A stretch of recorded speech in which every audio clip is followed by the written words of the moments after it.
you a tale, oh, a tale so tall that your butt will explode, of a man who shook the sky with his teeth, oh, a man called Nick-a-Nack Dan. Now Dan, he ain't like you or me, he's the greatest hero in history. Ain't nothing he ain't seen nor done nor drank, that Nick-a-Nack Dan. Dan was raised in the Tennessee trees by a man and a bear and a pile of leaves, and he brushed his teeth with rocks and bane and toothpaste. And he rode a dragon to the moon, ate the whole thing with his Nick-a-Nack spoon. And he jumped a canyon filled with snakes on a bicycle made of snakes. On a bicycle made of snakes?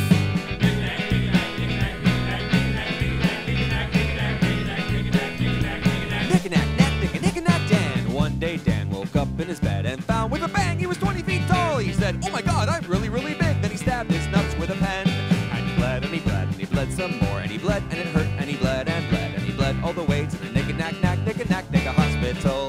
Dan lay in the bed and the doctor said, Dan, why'd you stab yourself with a pen? But Dan did wink in a Nick-a-Nack way when he said, I really don't know. And he said, I really don't know.